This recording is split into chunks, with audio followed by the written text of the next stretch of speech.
India സഖ്യത്തിന്റെ ആദ്യ യോഗം നടന്നത് ബീഹാറിൽ. അന്ന് സഖ്യ നേതാക്കൾക്ക് പ്രിയപ്പെട്ടവനായിരുന്നു നിതീഷ് കുമാർ. പ്രധാനമന്ത്രി മോഹം തലയ്ക്ക് പിടിച്ച നിതീഷ് എല്ലാവരെയും സ്വീകരിച്ചിരുത്തി.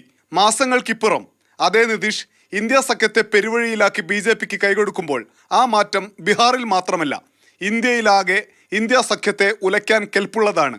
അതത് സംസ്ഥാനങ്ങളിലെ ശക്തിയും ശേഷിയും കൊണ്ട് ഒരുപക്ഷെ നിതീഷിന്റെ മറുകണ്ഠം ചാടൽ സഖ്യത്തിന് മറികടക്കാൻ കഴിഞ്ഞേക്കാം. എന്നാൽ ബീഹാറിൽ സ്ഥിതി കടുപ്പമാകും. ജാതി സമവാക്യം വോട്ടിനെ സ്വാധീനിക്കുന്ന നാടാണ് ബീഹാർ. JDU വിട്ടുപോകുന്നതോടെ മഹാസഖ്യത്തിന് വലിയ പിന്തുണ ലഭിക്കുന്ന ഇടങ്ങൾ യാദവ മുസ്ലിം ബെൽറ്റുകളാണ്. മറ്റു പിന്നാക്ക വോട്ടുകൾ NDAയിലേക്ക് മാറിയേക്കും.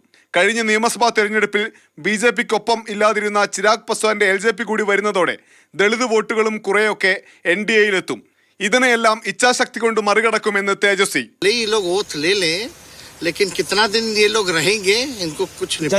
ബീഹാറിലെ 40 സീറ്റുകളിൽ തീപ്പാറും പോരാട്ടത്തിന് കളമൊരുങ്ങിയിരിക്കുന്നു.